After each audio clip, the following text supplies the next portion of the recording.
My new book, Awake, Observe, Shape, Transform, is now available on Amazon, along with the 90-day transformation journal. You'll find a link to these things in the episode description. Also, if you'd like to support this work, there are $10, $15, and $20 Patreon tiers with no locked content, just a way to say I value this. You can also visit the site and check out the growing merch store, shirts, tanks, hats, and learn about one-on-one sessions with me by clicking the About button. And don't forget, the YouTube page has the podcast and binaural beats for meditation, rest, and sleep. Thank you for being here. Let's get started.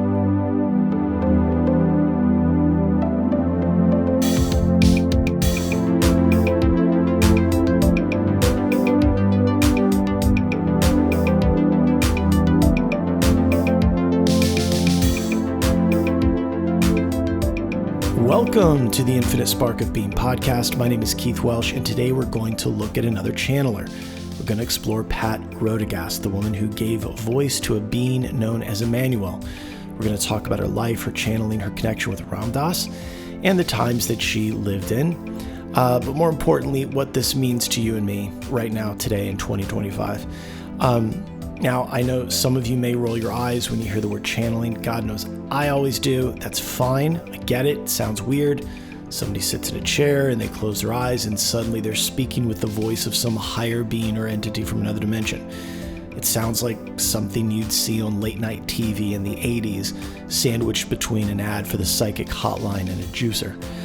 But channeling is nothing new. It's been with us for a very long time, as long as human beings have been reaching out for the unseen. And I will say this, Pat Rodegast to me is the least hacky and the most believable of all the channelers that we will ever cover, that I have covered so far. Today we're going to trace this thread from ancient traditions all the way to the living room of a woman in New York in the 1970s, where something extraordinary did happen. But more importantly, I want to bring this back to you, because if all of this is just an odd story about a woman and her invisible friend, then what are we doing here?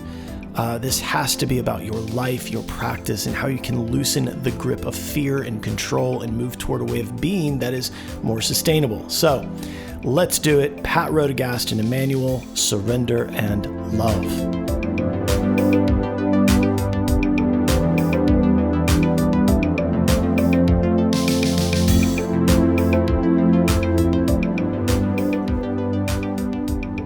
This topic always challenges me. I don't know what to think of it, but I do want to share this with you.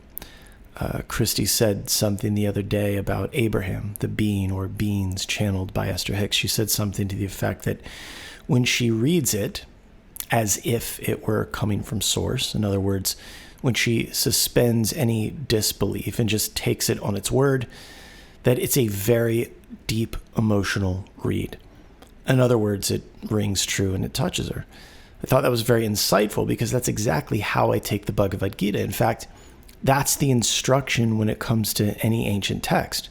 That's how it opens you up. But for whatever reason, it never occurred to me to do that with other books. So I suggest you give that a shot.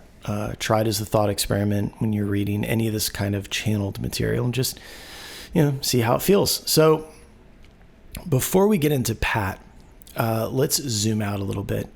Channeling isn't a New Age invention. It's one of the oldest spiritual practices we know of. The Hebrew prophets were channeling when they stood before kings and said, "Thus saith the Lord," right? Isaiah, Jeremiah, Ezekiel, these weren't just poets, they were vessels. In Christianity, Paul tells us it is no longer he who lives, but Christ who lives in him. That's channeling. Joseph Smith, the entire Mormon faith was channeled. A Course in Miracles, channeled. Seth, who we've covered. In Islam, Muhammad receives the Quran through Gabriel. That's channeling. In Hinduism, the rishis of India sat in the forest and heard the Vedas, literally, that which is heard. Not written, not invented, heard. Again, channeling. In Buddhism, the bodhisattvas are said to appear to meditators and speak through them. I know that's one of the methods of choosing the new Dalai Lama or a new Karmapa. In indigenous traditions around the world, shamans go into trances, their bodies shake, their voices speaking with the voices of ancestors or animals. So when we talk about Pat Rodegast or any of these folks, we are not talking about something weird and unprecedented. We're talking about a modern appearance of a very old human practice, stepping aside so that something larger can speak. So, what is channeling? I should have gotten deeper into this on the episode about Seth, but here we are. Now, what's really happening? Is Emmanuel a real being? Is it just Pat's subconscious? Is it a performance? Nobody can prove it, but there are some theories, obviously. There's an old Pat Rodegast DVD, and I think it's either the late 80s or the early 90s, and Ram Dass does the opening. Now, if you've listened to any of Ram Dass's talks from the 80s, late 70s, then you've no doubt heard him talk about Emmanuel. In fact, I used one of Emmanuel's lines that he gave to Ram Dass on my mom when she was dying. She asked me what I thought would happen when we die, and I said, I don't know, but I've heard that it's like taking off a tight shoe and that it's perfectly safe. And that's a quote from Emmanuel via Ram Dass. But in the opening of Pat's DVD, Ram Dass says something to the effect that he's not sure if this phenomenon or what it is, right? He doesn't know what it is.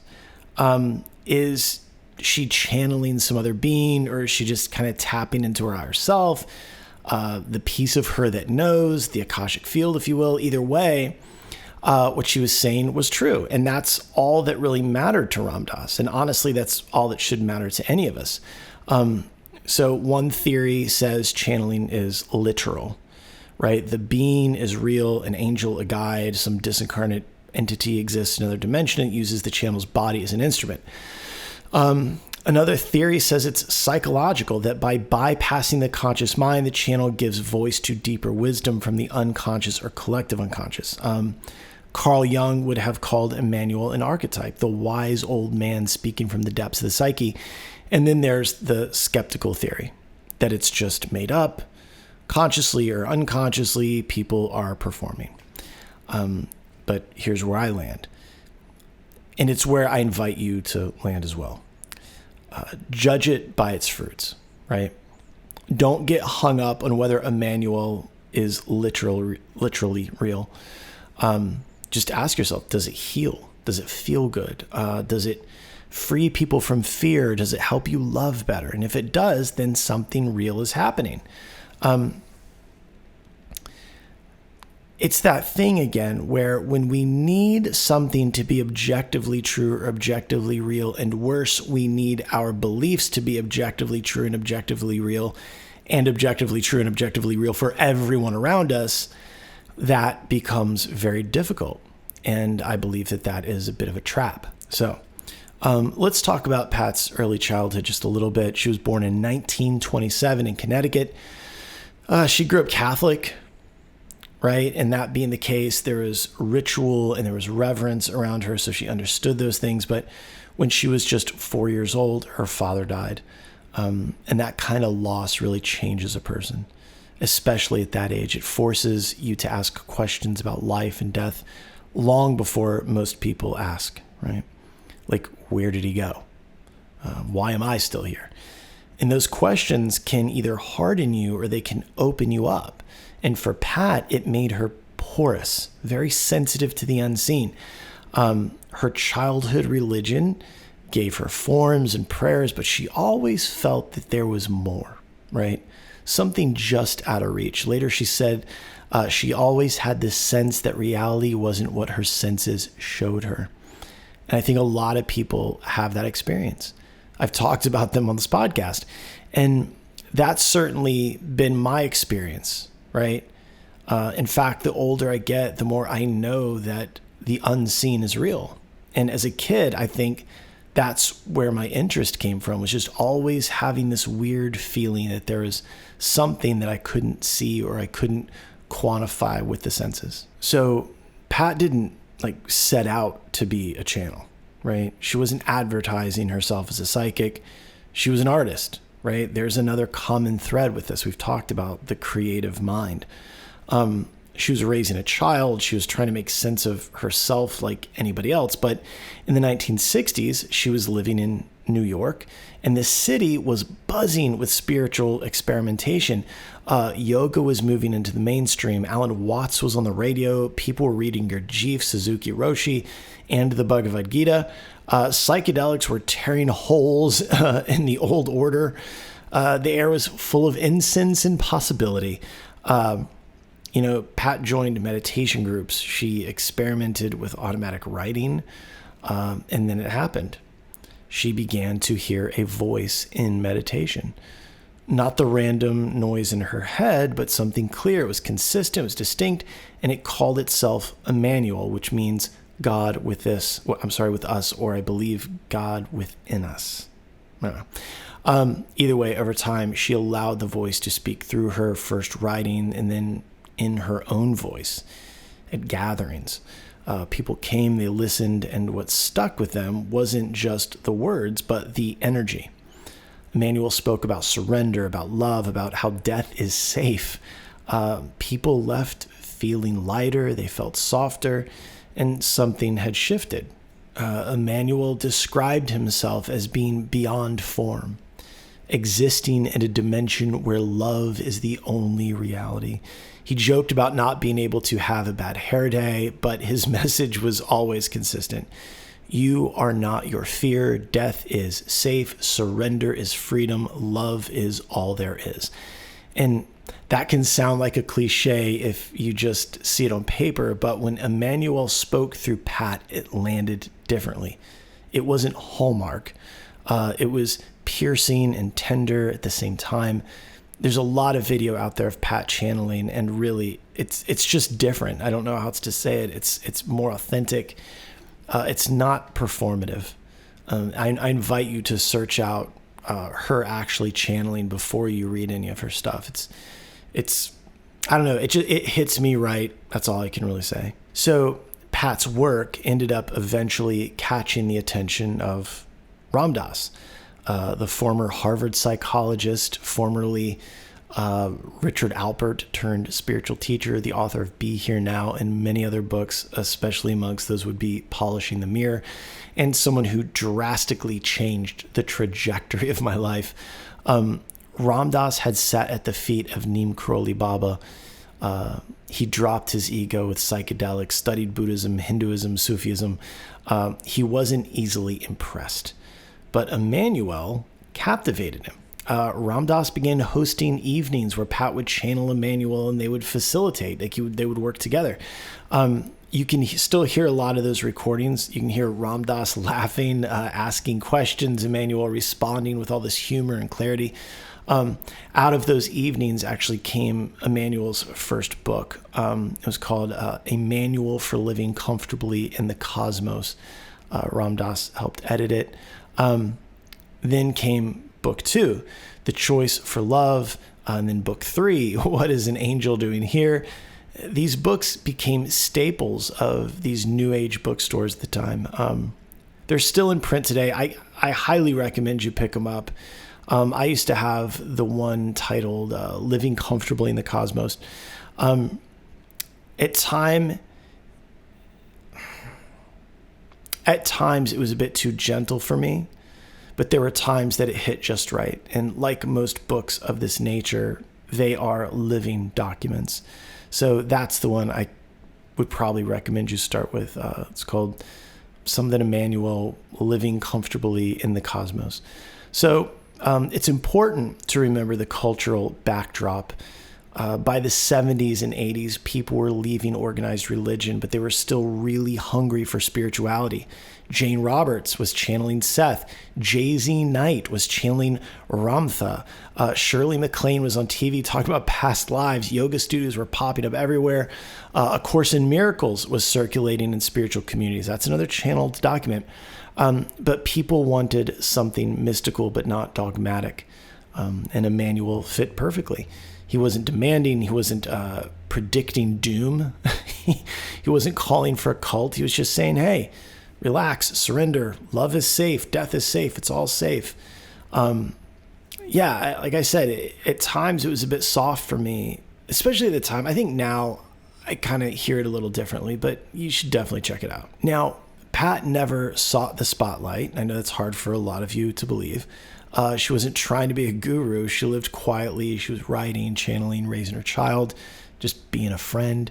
And then in 2012, she passed away at 85. Those who knew her remember her as gentle, humble, humorous. And I think that comes through when you hear her speak. Her legacy is the body of work that she left behind. Emmanuel's teachings, the recordings, the books, the people who were touched by them. I'm one of them, right? For somebody who has all this baggage around channeling, Emmanuel probably played a bigger part than I care to admit or even remember. But here's where I want to kind of bring it home. So what does this all mean for you and me right now? Well, Emmanuel's message wasn't complicated, right? It was 3 things: surrender, love, and the safety of death, right? Surrender doesn't mean giving up. It means stopping the war with reality, right? Think about where you're suffering right now. How much of it comes from gripping, controlling, and trying to force what you can't, right? What would it mean to just let go a little bit, soften a little bit? Love, and love not just in the romantic sense, not just affection for people who are nice to you, but love as a willingness to see the sacred in every person. That's what Krishna was talking about in the Bhagavad Gita, and that includes you, yourself.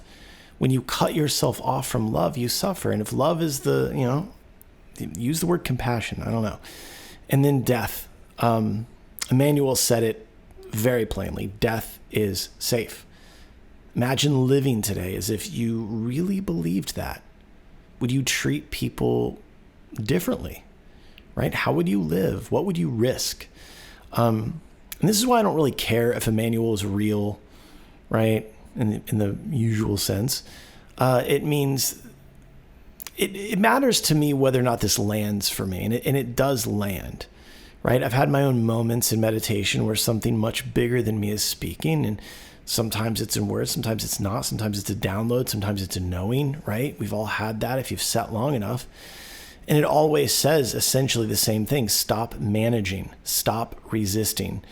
And back to love. Maybe love's a tough word for you in today's day and age. I get it. I know it is for me. So I tend to lean toward compassion, mainly because I can have compassion for you and not necessarily agree with you or give in to you. It's more like, I hear you. I know that this is hard for you, but we're not going to do this today, right?